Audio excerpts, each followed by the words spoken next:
یہ پریپیئر کرنا کہ میں اللہ سے ملنے جا رہا ہوں. مطلب ویسے آپ کسی بندے کو ملنے جاتے ہیں, کسی دنیاوی بندے کو, ویسے کسی فار ایگزامپل آپ کسی بھی ہیڈ کو ملنے جا رہے ہیں, ڈپارٹمنٹ کا ہیڈ ہے, کوئی ایسی چیز ہے, تو آپ پورا تیار شیار ہو کے سوٹڈ بوٹڈ ہو کے جاتے ہیں بڑے تمیز کے ساتھ, کسی بڑی پرسنالٹی کو ملنے جا رہا ہوں. تو یہ نعوذ باللہ اللہ ہی رہ گیا پیچھے جس کے لیے آپ اتنے کیئرلیس ہو کے جا رہے ہیں, پہلی بات.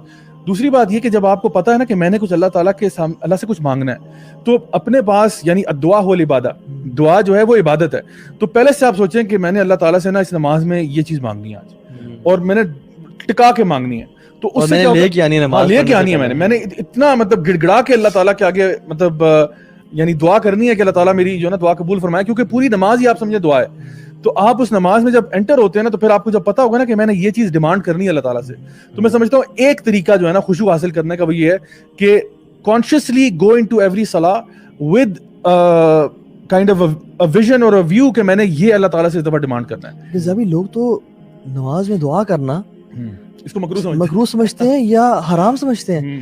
یا سبحان ربی الاعلیٰ سے ہم نے کوئی آگے چیز پڑھ لی تو میری نماز ہوئی ہے واللہ, اور 3 دفعہ سے اوپر نہیں پڑھنا, اوپر نہیں پڑھنا, 14 دفعہ ہو گئے استغفر اللہ. اب کیا کریں گے, اب کیا اصل میں وہ ٹریڈیشنل نماز ہماری چلی آ رہی ہے نا, ہم نے زیادہ میں سمجھتا ہوں کلچرل ایک وہ ہمارے ساتھ چیز جڑی ہوئی ہے, جو بہت سارے لوگ ایسے نماز پڑھتے ہیں روٹین میں. اصل میں وہ بات ہے نا کہ اگر ایک بندے نے بچپن سے لے کے آج تک قل اللہ احد ہی پڑھا ہے نا, تو وہ آج تک قل اللہ احد ہی پڑھ رہا ہے, وہ شاید کوئی اور صورت کو پڑھنے کا گناہ سمجھے گا, یا ایٹ لیسٹ سمجھے گا کہ یہ طریقہ غلط ہے نماز کا.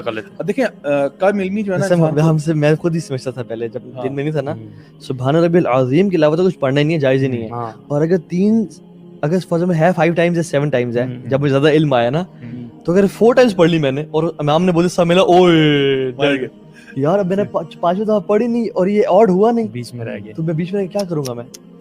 حالانکہ اصل میں یہ بات ہے نا کہ لوگ ہمیں بیکاز جب انسان کے پاس علم کم ہوتا ہے نا, تو پھر وہ نا بیچارہ ایک ہی روٹین میں آ جاتا ہے. دیکھو ویسے میں آپ کو ایک چیز بتاتا ہوں, کوئی بھی چیز آپ لے لیں, کوئی بھی یہ عبادت کے ساتھ ہوتا ہے, مطلب کوئی بھی آپ ایکٹ لے لیں دنیا کا, after while when you do it نا, آپ اس کے عادی ہو جاتے ہیں. بالکل ٹھیک ہے, آپ گاڑی چلاتے ہیں نا, کچھ عرصے کے بعد آپ عادی ہوتے ہیں. جب آپ نے شروع میں گاڑی چلائی تھی نا, یہاں ہمارے کیس میں بائک چلایا تھا, ٹھیک ہے, تو شروع میں جب آپ بائک چلاتے ہیں نا تو آپ بڑے کانشیس ہوتے ہیں, یہاں کہیں ادھر نہ ہو جائے, کوئی ادھر نہ ہو جائے, کوئی گر نہ جائے, کوئی فلان ہو جائے. After a while it becomes part of your body, it becomes part of your system, آپ کی عادت ہو جاتی ہے کہ کون سی کرو پہ کتنا بینڈ کرنا ہے, کس سپیڈ پہ جانا ہے. آپ سوچ ہی نہیں رہے ہوتے, آپ کی سوچ کہیں اور ہوتی ہے, آپ بائک خود ہی چل رہا ہوتا ہے, گاڑی بھی آپ خود بخود چل رہی ہے, آپ کچھ اور سوچ رہے ہیں. ابھی وہ تو ایک تمہارے سب کانشیس مائنڈ میں ہے نا.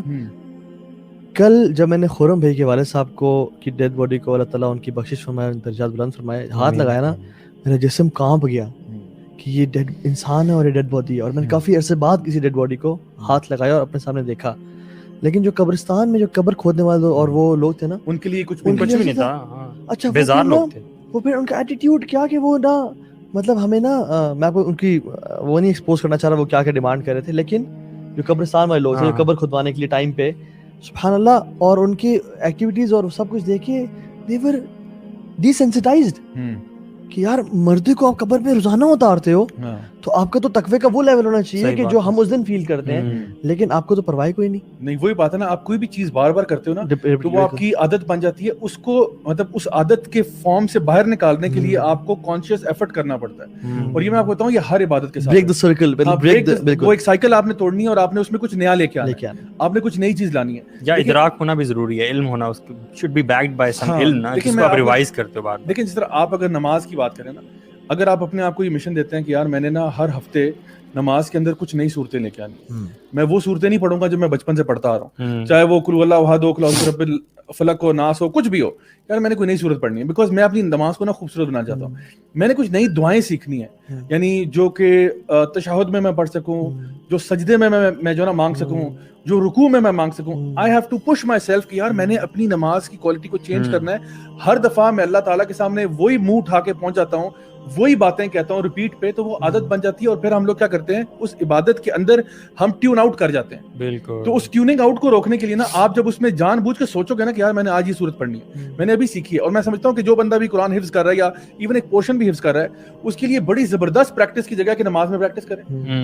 غلطی سے نہ ڈریں, غلطی ہوگی تو کیا ہوگا, کوئی بات نہیں, وہیں پہ اللہ اکبر کر کے رکوع میں چلے جانا, what's the big deal, right.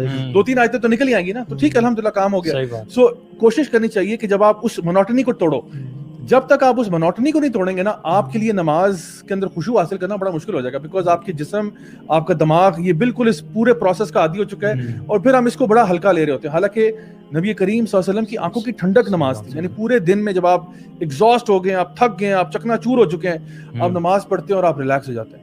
ہم نماز میں بھی ریلیکس نہیں ہوتے, کیوں؟ کیونکہ ہم نماز بھی بھاگم دوڑ پڑ رہے ہوتے ہیں, سر سے اتارے ہوتے ہیں. یہ جو لوگ اس سوال کریں گے کہ کیا رکوع میں سبحان ربی الاعلیٰ کے علاوہ اور دعائیں ہیں, واللہ مطلب لوگوں کو یہ بھی نہیں, بیسک بھی نہیں پتا. میں نے حدیث پڑھی, اس میں اللہ کے صلی اللہ علیہ وسلم کے الا انی نہیکم ان اقرأ القرآن راکعا او ساجدا, میں نے تمہیں منع کیا قرآن پڑھنے سے رکوع کی حالت میں یا سجدے کی حالت میں. اور پھر رکوع میں کیا کرو, فعظموا فیہ رب جل وعلا, اپنے رب کی نا عظمت اور کبریائی بڑائی بیان کرو. وفی السجود فاکثروا, بلکہ فاجتہدوا فی الدعاء, سجدے میں مطلب مجاہدہ کرو, جہاد کرو, کثرت سے دعائیں کرو. اور ہم لوگ تو رکوع میں, اب رکوع کی جو دعائیں ہیں مطلب ایک دو اگر ہم بتائیں, اللہم لک رکعت وبک آمنت ولک اسلمت خاشع لک سمعی وبصری ومخی وعظمی وعصبی, مطلب پتہ ہو تو مزہ آتا ہے نا. اصل بات بھی تو یہ ہے, مطلب پڑھے تو بندہ مطلب کسی اور دنیا میں چلا جاتا ہے. انسان کہتا ہے خاشع لک سمعی وبصری, یا اللہ میری سماعت کام ڈر گئی اور میری آنکھیں ڈر گئی تیرے سامنے. اور سجدے میں کہ اللہم لک سجدت وبک آمنت ولک اسلمت سجد وجہی للذی خلقہ وصورہ وشق سمعہ وبصرہ. اور دعائیں مطلب انسان کثرت سے جب مانگنا شروع کرے سجدے میں. عبداللہ بن مسعود نے نا ایک دفعہ اللہ کے نبی کے ساتھ نماز پڑھی, اور اس میں جب وہ ساتھ کھڑے ہوئے تو اللہ کی میں نے سورہ بقرہ شروع کر دی. اچھا رسول صلی اللہ علیہ وسلم نا خاموش نماز میں, جب وہ آئے تو سورہ بقرہ شروع کی, مطلب اس سے پہلے اللہ کے وسلم واز ان صلاح and he was thinking and thinking and thinking not deciding anything. ہم لوگ شاید یہ کبھی کریں ہی نا, ٹھیک ہے. اور آئے سورہ بقرہ شروع کی, انہوں نے سوچا کہ 100 آیات پہ رکوع کر جائیں گے. عبداللہ بن مسعود نے سوچا کہ اللہ کے 100 آیات پڑھ کے رکوع کر لیں گے, کیونکہ 10 آیات 100 آیات اور 1000 آیات کی فضائل ملتے ہیں. تو انہوں نے کنٹینیو کیا, انہوں نے کہا شاید سورہ بقرہ پڑھ کے رکوع کر لیں گے. سورہ آل عمران شروع ہو گیا, پورا کنٹینیو کیا, سورہ النساء, بلکہ سورہ النساء پہلے پھر سورہ آل عمران پہ آئے, اور تینوں ہی 5.5 پارے پلس بنتے ہیں. ابن مسعود چونکہ بچے تھے, کہتے ہیں I had an evil thought in my mind کہ میں نکل جاؤں یہاں سے نماز چھوڑ کے.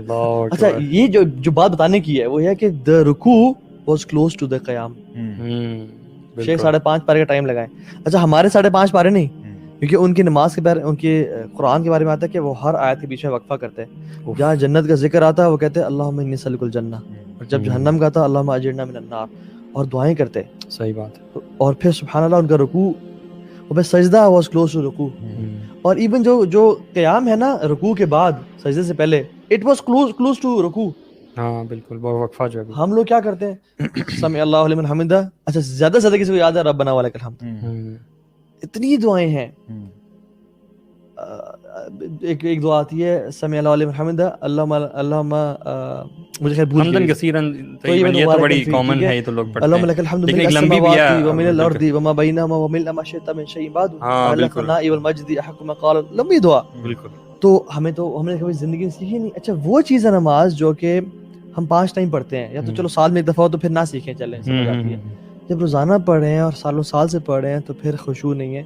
اللہ کی بھی نے کہا تھا نا کہ اول الشیء یرفع هذه الامه الخشوع حتى لا ترى فيها خاشعہ, حتى لا ترى فيها خاشعہ. ایک بھی تم نا خشوع والا انسان نہیں پاؤ گے. جو سب سے پہلی چیز میری امت سے اٹھا لی جائے گی وہ خشوع ہے. تو ایٹ لیسٹ میں اور آپ تو ان لوگوں میں سے بنے کہ جن کی وجہ سے اس دنیا میں خشوع قائم رہے.